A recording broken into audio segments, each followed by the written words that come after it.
तो हमें गिवन है कि एक इलिप्टिकल स्पोर्ट फील्ड है कुछ इस टाइप की और उसके अंदर वो एक रेक्टेंगुलर सॉकर फील्ड बनाना चाहते हैं विद मैक्सिमम एरिया। तो जो ऐसी फील्ड है वो कुछ ऐसे बनाना चाहते हैं रेक्टेंगल की इलिप्स के अंदर।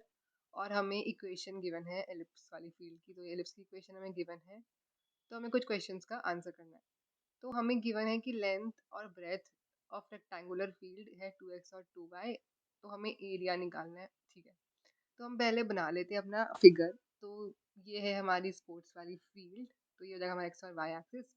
इसके अंदर हम बनाएंगे रेक्टेंगुलर एक सॉकर फील्ड। तो मैक्सिमम एरिया कवर करेगा, तो वो रेक्टेंगल कुछ ऐसा दिखेगा। तो ये हो जाएगी हमारी रेक्टेंगुलर वाली फील्ड। हमें गिवन है इस रेक्टेंगुलर फील्ड की लेंथ और ब्रेथ। तो इसकी लेंथ है 2x और ब्रेथ है 2y। ये लेंथ हो जाएगी, ब्रेथ हो जाएगी। हमें निकालना है area function in terms of x. मतलब हमें इस रेक्टेंगुलर फील्ड का एरिया निकालना है। तो इसका एरिया हमें पता है लेंथ इंटू ब्रेथ होता है। तो ये जाएगा 2x इंटू 2y। तो यह जाएगा 4xy। बट हमें जो एरिया निकालना है वो इन टर्म्स ऑफ एक्स निकालना है। मतलब ये जो y है हमें y कुछ चाहिए होगा इन टर्म्स ऑफ एक्स इसका एरिया निकालने के लिए। तो निकालते हैं इसको। अच्छा, यहाँ पर अगर हम इस सी पॉइंट की बात करें तो जो सी पॉइंट के कोऑर्डिनेट्स आएंगे वो कुछ एक्स वाई टर्म्स के भी आएंगे। और ये सी पॉइंट एलिप्स पर भी लाई कर रहा है, तो ये एलिप्स की इक्वेशन को भी सेटिस्फाई करेगा। तो हम इससे कुछ ट्राई करते हैं y को एक्स की टर्म्स में लाने का। सी पॉइंट से अगर हम कोऑर्डिनेट्स निकालें तो ये पूरा 2x है, तो ये भी 2x हो जाएगा। और हमें पता है क्योंकि इलिप्स सिमेट्रिकल होता है, तो ये हो जाएगा x और ये हो जाएगा x।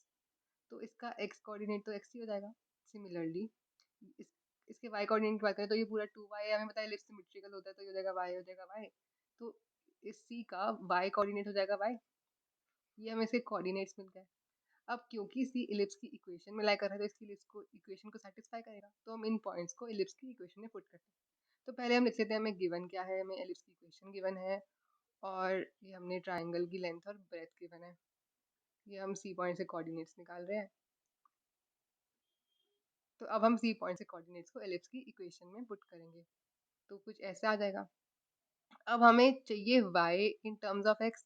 तो सारी टर्म्स को ले जाते हैं, यहाँ पे सिर्फ y को रहने देते हैं। तो पहले इसको इधर लेके जाएंगे, इन दोनों का एलसीएम ले लेते हैं। फिर इस b को इधर लेके जाएंगे, ये वाई स्क्वायर की वैल्यू आ रही है। अब हमें y चाहिए, तो y को हम स्क्वायर रूट ले लेते हैं। स्क्वायर रूट लेने के बाद हमारे पास y की वैल्यू ये आ जाएगी।